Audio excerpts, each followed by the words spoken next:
Ok, primero voy a empezar con un mensaje de parte de Joshua, que él cometió un error la semana pasada en su enseñanza de El Elyon. Dije que los padres de Sansón vieron un ángel y lo adoraron erróneamente. Esto no es verdad. Si leen en Jueces 13, los padres de Sansón vieron a Jesús, el ángel de Jehová, una cristofonía. Joshua estaba pensando en el apóstol Juan, en Apocalipsis, capítulo 22, versículos 8 al 9. Ok, hermanos, ya hice esa aclaración para Josh. Ahora entremos al tema que nos toca hoy y voy a setear mi PowerPoint. Quisiera que se pudiera ver de otra manera, pero quiero ver. Un segundo, hermanitos.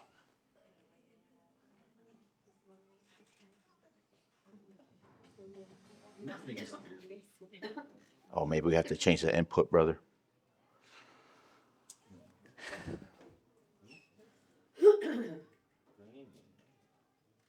Ok, gracias, brother.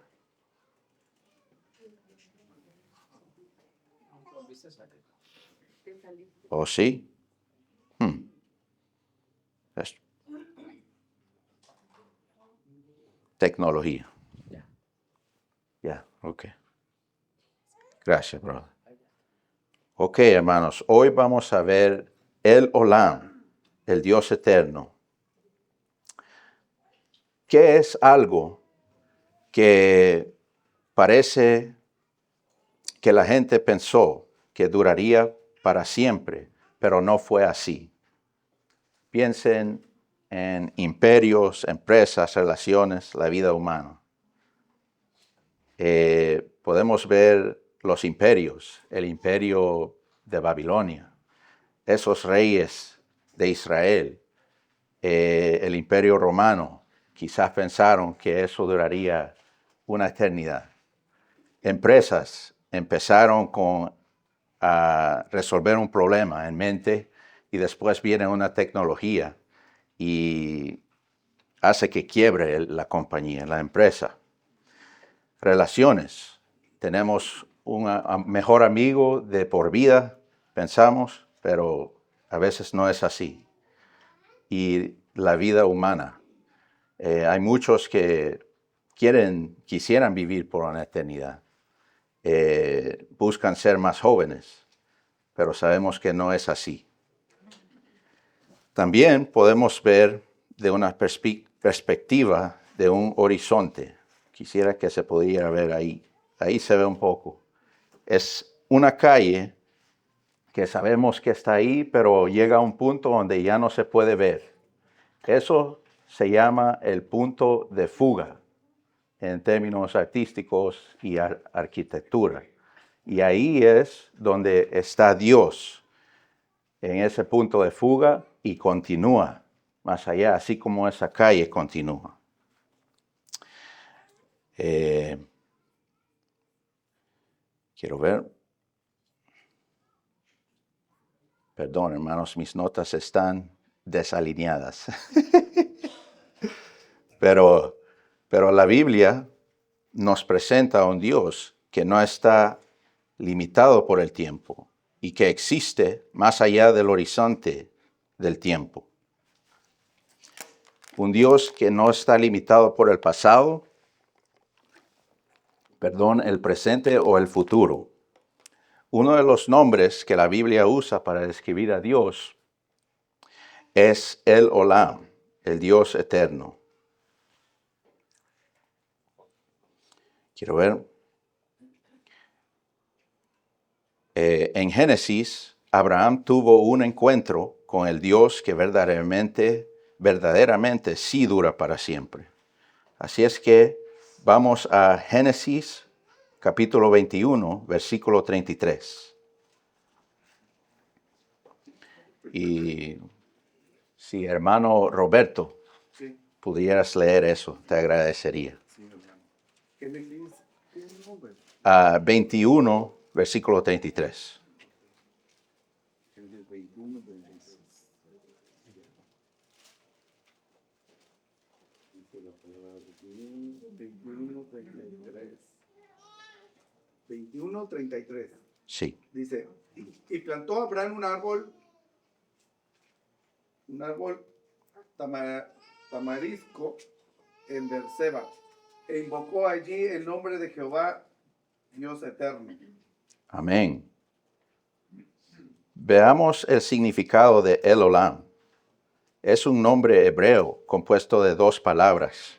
El primero, ya lo hemos visto en el pasado, otro maestro ha enseñado acerca de él. Es una palabra semítica, común para Dios o poderoso. Ahora enfoquémonos en el tema que nos corresponde hoy. Olam también es una palabra hebrea y eso significa eterno, perpetuo, más allá del tiempo, eternidad. Para entender por qué Abraham usó este nombre para Dios, necesitamos mirar los eventos que suceden justo antes de este versículo. Así es que vayamos a Génesis 21 y vamos a leer versículos 22 hasta el final, versículo 34. Quiero ver, ¿quién tiene una voz buena? Brother Elmer, ¿podrías leer Génesis 21 del 22 al 34, por favor? Ponerlo lento, pero no mío.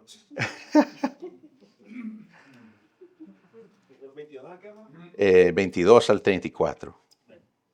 Aconteció que en aquel mismo tiempo que habló Amalek a Ficol, príncipe de su ejército, a Abraham, diciendo: Dios está contigo en todo cuanto haces.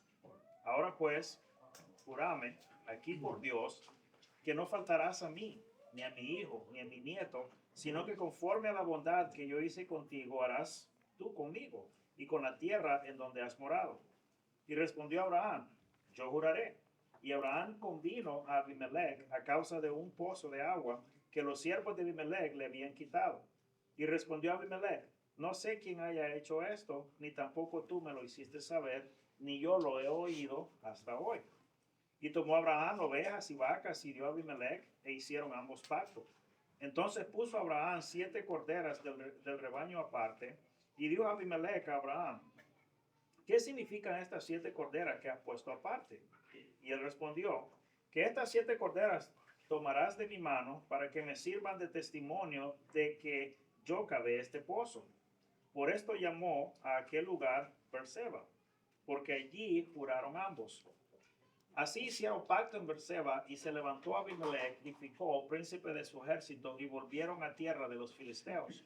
Y plantó Abraham un árbol tamarisco en Berseba, e invocó allí el nombre de Jehová, Dios eterno. Y moró Abraham en tierra de los filisteos muchos días. Amén. Bueno, lo primero que quiero analizar aquí es que Abimelech reconoció que Dios estaba con Abraham. Un detalle acá. ¿Cuál es la primera instancia que vemos entre Abimelech y Abraham? Si vamos un poquito más anterior en Génesis, podemos ver que Abraham, su situación es que está haciendo un peregrinaje, es un peregrino. Está yendo a esa tierra. Bueno, sabemos que Dios le ha prometido una tierra para él y su descendencia, ¿verdad? Y finalmente llega a Gerar. ¿Y quién es el rey de Gerar? Ese es Abimelech. Sí, ¿y qué pasa ahí?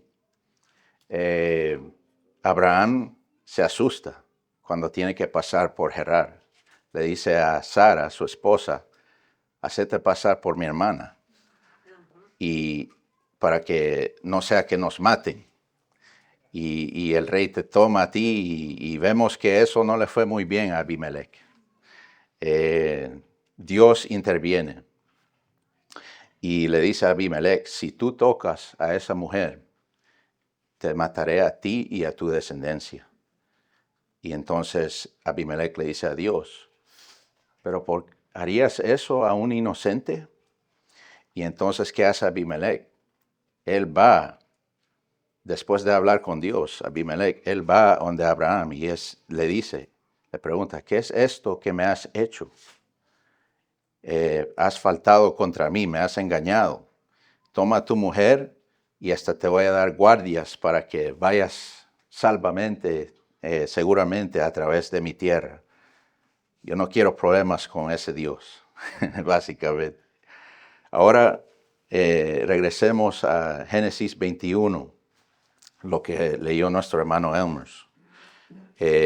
Abimelech, después de esa primera instancia con Abraham, él llega donde él, esta vez, con Ficol, el comandante, el general de su ejército. ¿Y qué es lo primero que dice? Reconoce que Dios estaba con Abraham. Dios está contigo en todo lo que haces. ¿Qué demuestra esto? Incluso personas que no eran israelitas podían ver la bendición de Dios sobre Abraham. Después vemos en ese trozo de escritura el tratado. Abimelech quería paz. Él sabía quién estaba con Abraham. Así que hizo un tratado con Abraham. ¿Y cuál era el propósito? El propósito era prevenir conflicto y establecer protección mutua. Pero Abraham menciona un problema antes de sellar ese tratado, que es la propiedad de un pozo. ¿Dónde se encuentra Abraham y Abimelech en este instante? Están en el desierto Negev. El agua es extremadamente valiosa en esa región. Entonces, ese pozo es de mucho valor y ese pozo fue hecho por Abraham. ¿Y qué había pasado? Uno de los siervos de Abimelech lo habían tomado, robado de Abraham. Entonces, ¿qué hace Abraham? En vez de Abimelech darle algo o recompensarlo, Abraham dice, no, yo te doy vacas, ovejas y te doy 7 corderas. Y eso sirvió como confirmación legal de que el pozo le pertenecía a Abraham. Veamos qué significa Berseba, que así se llama el lugar donde están. Beer es una palabra hebrea que significa pozo. Y Seba es una palabra en hebreo que se deletrea similarmente y una significa 7, otra significa juramento. Y quizás usaron esa palabra para... lo escribí en inglés, perdón. Ajá. Yeah.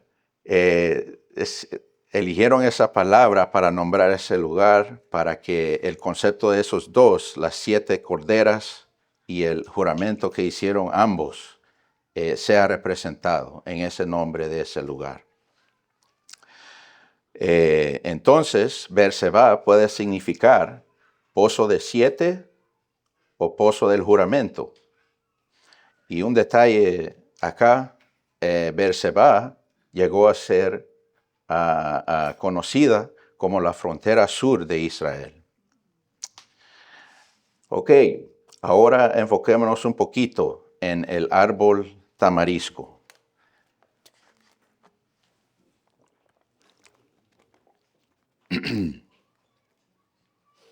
Así se ve un árbol tamarisco, lo pueden ver en medio de un desierto, provee sombra. Y vamos a entrar un poquito en detalles de este. Quiero ver, ¿por qué es importante este árbol tamarisco? Que Abraham lo haya plantado después del tratado con Abimelech. Unos detalles sobre un árbol tamarisco. Crece muy lentamente. Puede vivir por generaciones puede sobrevivir en condiciones como en un desierto. Y plantar uno era un acto de establecimiento a largo plazo y fe. Al plantar este árbol, Abraham está diciendo, aunque yo soy un peregrino, un extranjero en esta tierra, yo sé que las promesas de Dios se extienden mucho más allá de mi vida. Justo allí, Abraham invoca el nombre del Señor. Lo llama El Olam, el Dios eterno. Veamos la relación entre Abraham y Dios acá, a la luz de lo que hemos visto en Génesis 21. Vemos que Abraham era un residente temporal, un peregrino, viviendo en una tierra que aún no era completamente suya. Pero vemos que Dios es eterno, inmutable, más allá de las generaciones. Entonces, podemos decir, la vida de Abraham era temporal, pero su Dios era eterno. También Abraham solo podía ver una pequeña parte del camino delante de él, pero el Dios al que adoraba existía mucho más allá de su horizonte, más allá del punto de fuga del tiempo. Entonces, podemos resumir que Dios no es simplemente alguien que dura mucho tiempo. Él existe, Él es eterno y Él existe antes de la creación, a través de toda la historia y más allá del futuro. Veamos El Olam en el Antiguo Testamento y cómo muestra un tema constante en la Biblia, que Dios es eterno. Pasemos a Isaías, capítulo 40, versículo 28. Voy a pedir quiero ver, mi papá, si lo puede, si lo puede leer, Isaías 40, 28.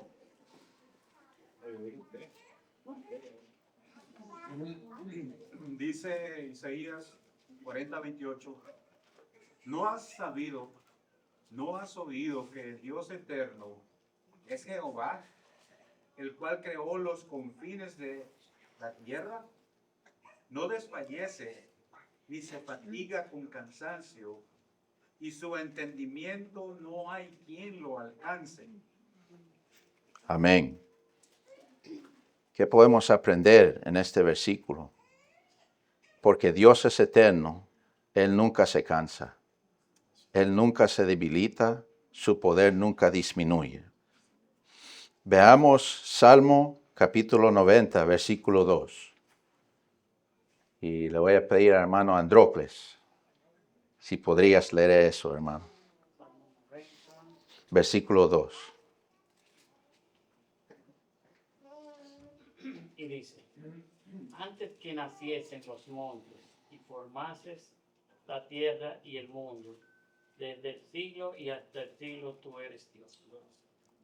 Ok, examinemos rápidamente esa frase.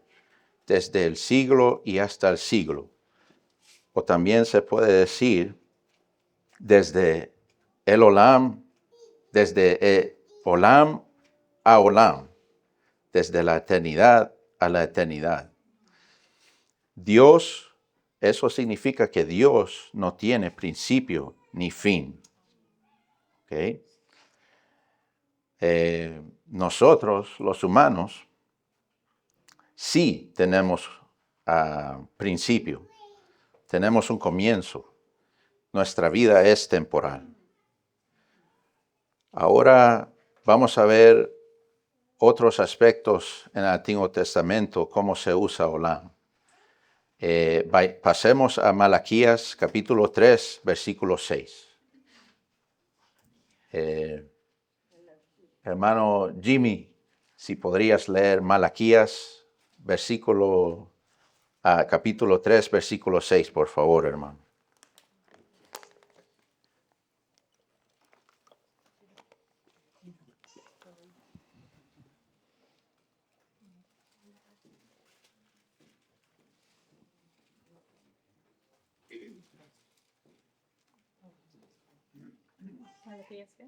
Malaquías 3, 6.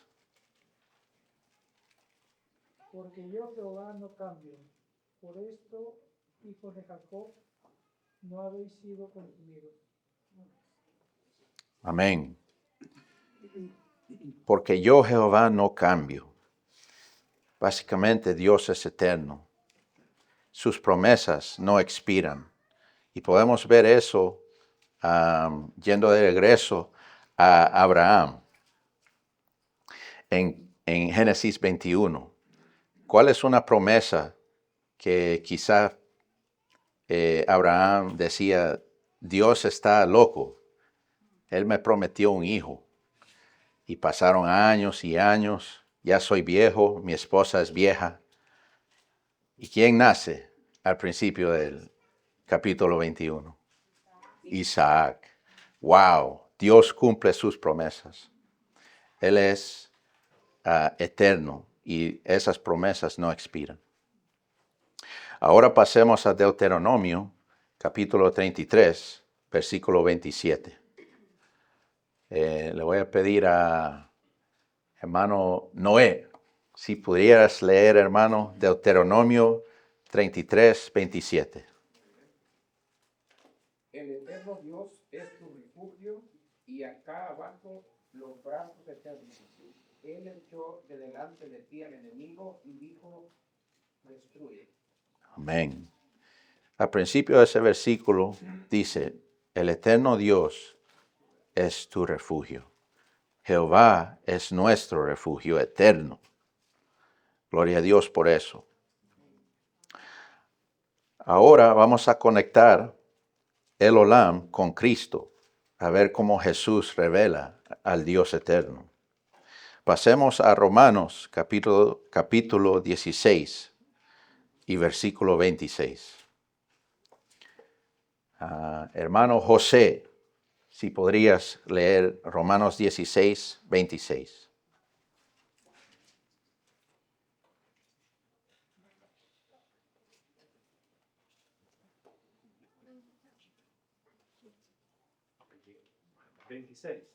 Sí, 16, 26. Dice la palabra del Señor.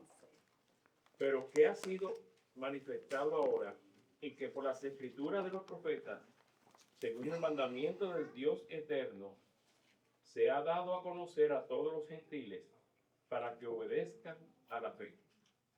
Amén.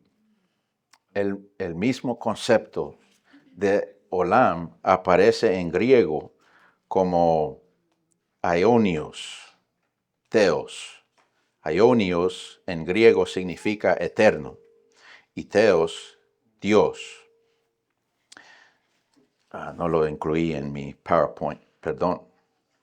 Pero tengan en sus mentes que en el Nuevo Testamento eterno es aionios.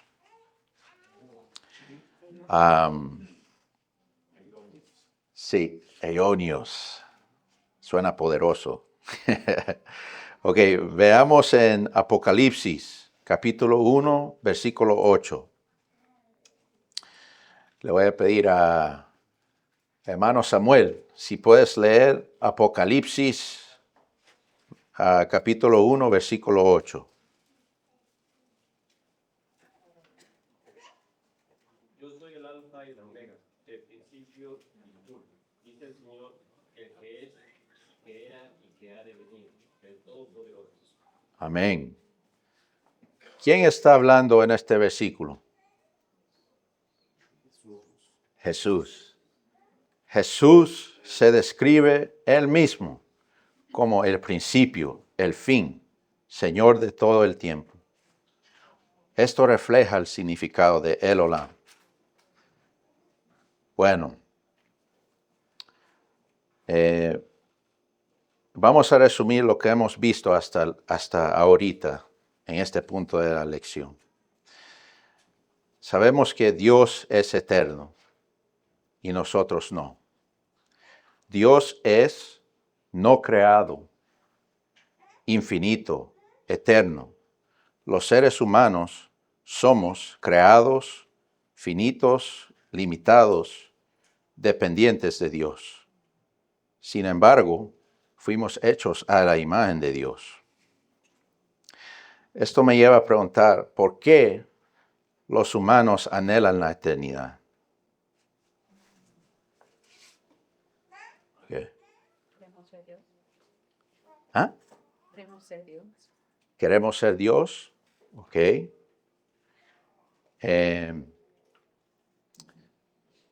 Para apoyar la respuesta, vamos a ver cómo Dios ha puesto algo de la eternidad en nuestro corazón. Eclesiastés capítulo 3, versículo 11. Hermano Henry, si podrías leer Eclesiastés capítulo 3, versículo 11.